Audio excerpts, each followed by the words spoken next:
There's obviously some pressure on her to do something to protect households and businesses. Now, we saw back in 2022 with the invasion of Ukraine, the government at that time introducing an energy price guarantee which applied to all households and similar support for businesses. And that was very expensive. If I remember right, the energy price guarantee cost about 40 billion. Yeah, the total package, I think, came to something like 70 billion. Pretty large numbers. This time round, because the government's debt is higher relative to GDP, we're up round about 100%, the ratio of the government's debt to annual GDP. There's rather less room for manoeuvre.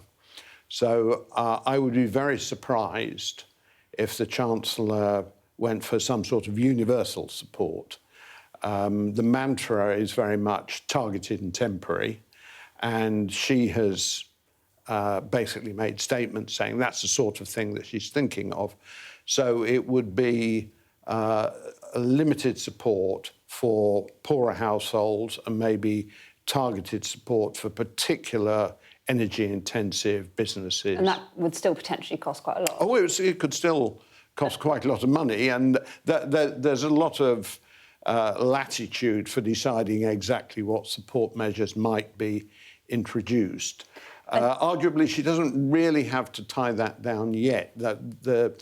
It's only if the conflict lasts into the autumn and energy prices stay significantly elevated then that she needs to be thinking about it. Because during the summer, of course, people aren't using the same quantities of energy. Given the emergency situation, should she look at tweaking her fiscal rules?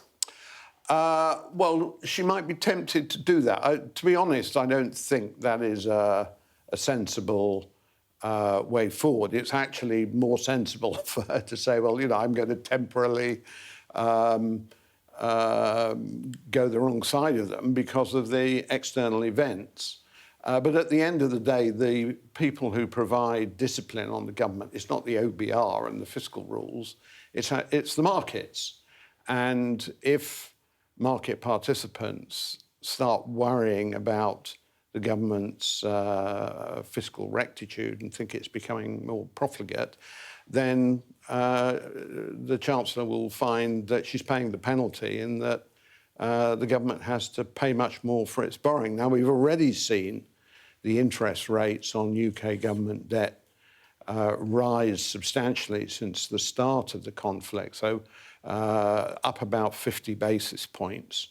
And of the G7 countries, we're paying the highest yield already, and that's indicative of both the difficult fiscal position that the country is in, the legacy of the Truss Kwarteng episode, and a little bit of nervousness about the UK's prospects. So where could the government get the money from? I mean, particularly when we're talking about increased defence spending, so much pressure from all sides. Well, of course, as you say, it's not just the issue of providing support for households and businesses to deal with the higher energy price, but there's lots of other demands for more spending, in particular defence.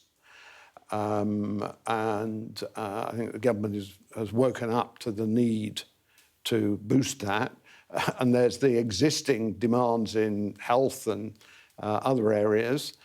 Now, you can say, well, are there other areas that we could cut? Welfare spending, but the government's under pressure from its own backbenchers. It's actually expanded spending there with the lifting of the two-child benefit cap.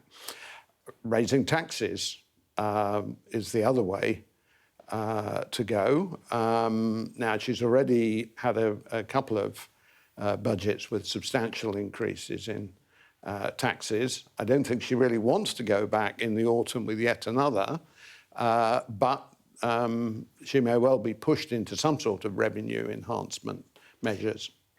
Donald Trump has attacked the UK's energy costs. How much of a drag on growth are our energy costs? Well, it is true we have relatively high energy costs compared to peer countries. That's partly because of the structure of energy, that it relies heavily on gas, just the way we've chosen to go. There is a logic to saying, well, you know, we do have reserves of oil and gas under the North Sea that we're not exploiting. Now, were they being exploited, it wouldn't do very much to bring down the price, certainly of oil, and only to a limited degree of gas, because they're largely set in international markets. But as a country, we would be better off, because instead of having to import stuff where we're paying foreigners for it, we would be producing more of it ourselves, and the government would get some tax revenues, presumably from exploitation of that North Sea oil and gas. So I can certainly see the logic of saying we ought to be exploiting that more. Now, this needn't run against the longer run objective of trying to reduce reliance on fossil fuels, but at least during the transition period, it seems eminently sensible to me that we should be using those more intensively, as well as developing other sources of energy such as nuclear.